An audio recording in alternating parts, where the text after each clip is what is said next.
up guys, welcome to Tala's channel. Today we're going to have a discussion on Namibians living abroad. Stay tuned. Hi guys, okay, let's get into it. So today I'm joined by two of my friends and I'm gonna ask them about their experience living abroad. So gentlemen, I'd like you to introduce yourselves and tell us when you left Namibia and why. So Sam, you can start. My name is Sam Njala, and I was living in China for studies, of course, and I left 2015 about at around March there, yeah. Alright, my name is Lovies Hangula. I left in 2015 as well to the United States, New Mexico State to be specific, and also yes, to pursue studies. That is why I left. I always say that people that leave their home countries to go study abroad inspire me a lot. So I always wonder, why would you leave? And what is the experience like? What were you doing in Namibia before you left, and what made you choose to leave? Okay, let's start with. Sure. Well, I left Namibia at the time because I always had aspirations throughout my high school career to study abroad. But the question was where that was going to be.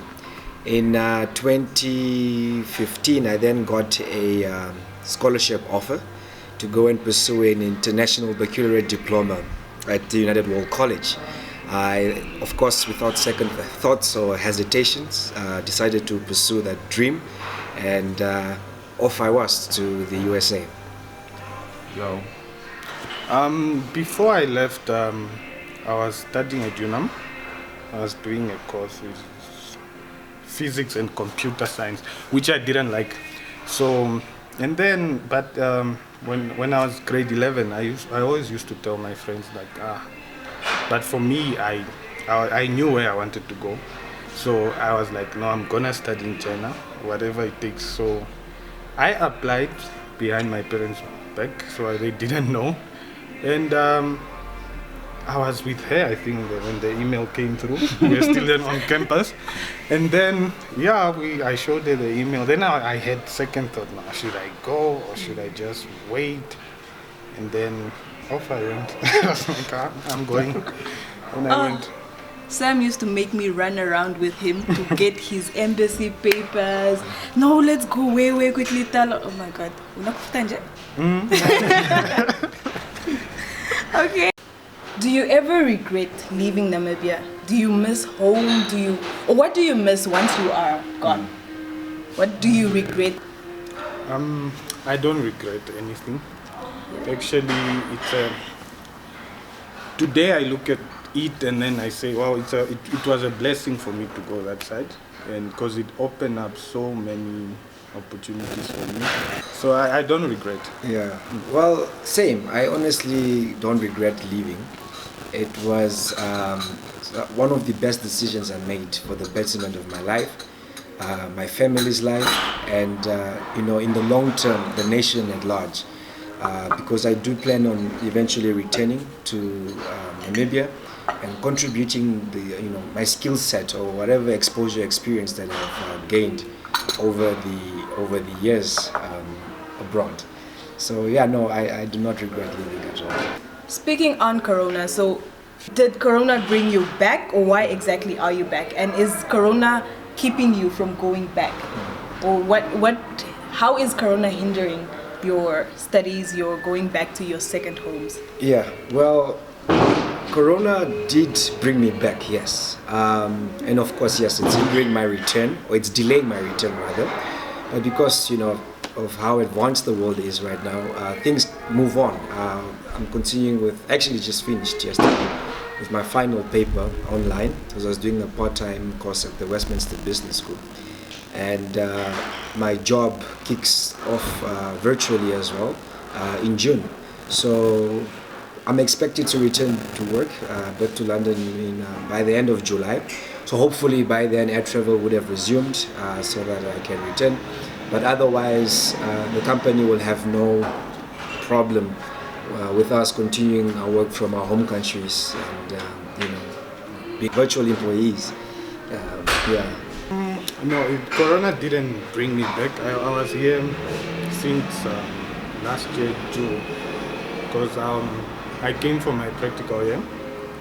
So okay, I'm studying medicine, so it's my final year. So our final year, we have to be in the hospital doing practice, and yeah, I'm currently doing that in Katutura in Central. I'm just up and down there, and I'm expected to go back end of October. So hopefully then I'll go graduate and yeah. Gentlemen, I wanted to know what has been your best experience living abroad and what has been your worst experience, and what is club life like that side, because since young men say we want to know that, and what has been the highlight for you? I'll answer the club experience first because that's my most recent experience. I would say that I've enjoyed nightlife in London way more compared to New York. This is just because there's a more African touch to the British. There's just so many Africans either born in the UK or immigrated to the United Kingdom, and it just feels like home. It feels like I'm in Evelyn Street, but I'm somewhere in Southwark. I frequent one club there, and it's amazing. It's called Miraflores. It's Afrobeats club. I only do Afrobeats. I can't do hip hop, rap, or any of that stuff. I'm your Davido guy, your Whiskey, Burna Boy. So that's the club that you find me in. As for my worst experience abroad, I think this dates back to 2017, if not late 16, when I was still in New Mexico completing my initial diploma at the time. My friends and I were involved in a huge scandal on campus where we were racially attacked, and it was heated to an extent where we had decided to take action by going on strike and not going to classes until our concerns were heard and until a serious approach was taken against those that made these allegations against us, that apologies were made. And yes, that did happen. I led the fight for that, and we succeeded. We also missed a few weeks of school, but if you ask me, I'll say that was worth it. Yeah, but yeah, my best experience would be recently in London again. I went to represent Namibia at Commonwealth Day, Namibia's flag bearer, and I was sitting and mingling with some of the British greatest. I have this picture I love with Anthony Joshua. We have seen it. I was like 2-3 meters away from Meghan Markle and stuff, and I love that lady. Ever since those Suits days, she's always been my celebrity crush. But I don't think I stand a good chance against Prince. I think there are levels to this game, but yeah, that was, I think, my best experience living abroad. Yeah. Let me start with the nightlife. It's too fast. Like, life there is just too fast. There was a club in Beijing. What you do is, all you need to do is get your name on the list. So you go in, you don't pay anything, and you drink as much as you want. For free? Yeah, alcohol is already there. I don't know how they make profits, but they'll be looking for foreigners to enter the club. I don't know. That was the best. I have never been to a club and drank so much that I didn't spend. So it was quite overwhelming. Also, my worst experience with... okay, I think let me just start from day one where I arrived in China. Imagine young homeboy from the north. and it was my first time flying, so young boy from the north, because we took that route of Windhoek, Johannesburg, Dubai, then Beijing. So I arrived at the airport. No one is speaking English, bro. I was just like, yay. Sign language. And that airport is one of the biggest. I think it's the busiest airport ever in the world. So everyone is just up and down. And there was a point where I'm just like, maybe I should just stay here, because I arrived like at 10 p.m. then. let me just stay here, wait for tomorrow, and then try to figure my way out. So we went through the checkpoints, everything, but I was just so annoyed by the fact that no one was speaking English. And it was just, you ask them, where do I go? They're just, what? Ting-ba-dong. They are just speaking Chinese. So it was, I felt lost. And also I had a bit of a racial attack also. But I think as we lived, we got used to it. So it became a thing of the normal, because they would come, I don't know how this is possible, but some people in China, I think they've never seen a black person like live. Yeah. So one day we were walking in town, walking, and then it was an old lady and a young boy. Now the young boy screamed, Heiren means black person, and then the lady was shocked, like frightened, like. And then they came over with a girl, she had braids, and we came touching the braids, just touching the skin. I'm just like, And also, one thing I don't like about if you are using public transport there, like the buses, you enter, then someone does this, and I'm just like, but we got used to it. Yeah. And my best experience is when I got elected as a representative of the Namibian students studying in Jinzhou. So we were once invited to, when the president came last year, I think 2018, to China, when he went to receive his degree. So we were invited and we were there. So I felt like, it felt very well, and we were in the same room with the president. And, Okay, so what are some of the opportunities you wish Namibian people knew about living abroad, like scholarships, because we know these things are there, but we are reluctant to look for them. Do you guys know of any that you could share? The one I can obviously speak to was the one I received in 2015, which was the United World College scholarship. United World College is this amazing movement.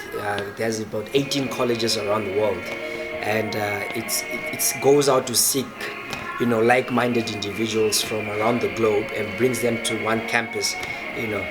I think on my campus we had about 111 countries represented or something of the sort.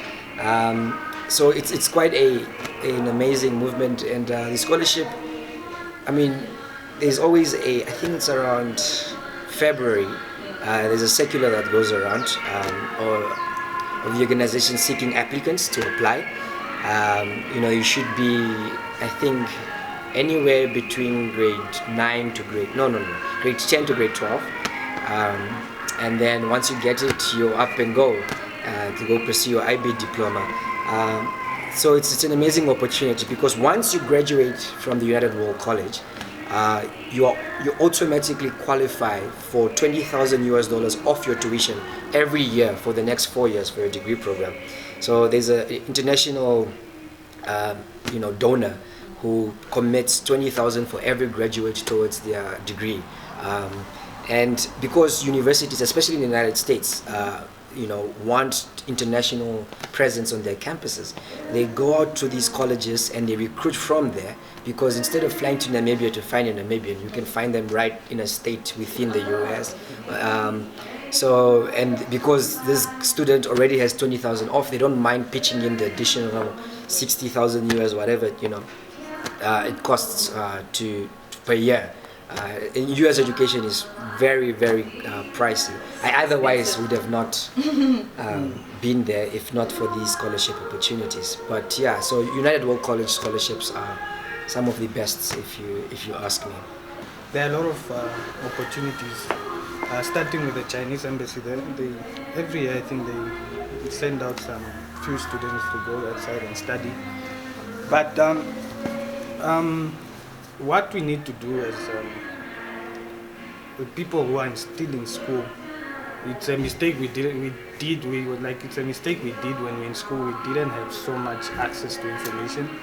But then now everything is there. You just need to search online. So people are now You don't even need to go to class to obtain a certificate or a diploma. So there are a lot of opportunities out there. So what I would advise you guys to do is research and just try to find out more information about what you want to study, possible scholarships available, and yeah. Okay, last question. What has being a student abroad taught you? And what are the key things you think we as a Namibian country can import, adopt from your host countries? You know, being a student abroad has definitely taught me that opportunity is for the taking. The playing field always doesn't seem leveled when you're looking at it from here. You know, you look at stuff and you're like, oh, those things are not for me. I can't be an actor in Hollywood. That's just, you know, if you're born there, those are things for Americans, etc. Or no, I can't work on Wall Street. That's if, you know, you've connected, you're wealthy, or you're raised in the US. That's not true. If anything, America has shown me that it's a land of opportunity. People come there to seek and find and get, you know, those opportunities that are out there for the taking. They're up for grabs. It just obviously, you know, those with the mighty willpower and the commitment to achieving those dreams end up getting those dreams that they planned to take on. So I'm no longer, you know, really afraid of much. You know, it's really made me sort of fearless. If there's anything I would say we should adopt here is the attitude, that mindset of being go-getters, because that's what people, you know, in the West are. They're go-getters. They focus less on excuses and really hammer for results, and you know they want to achieve.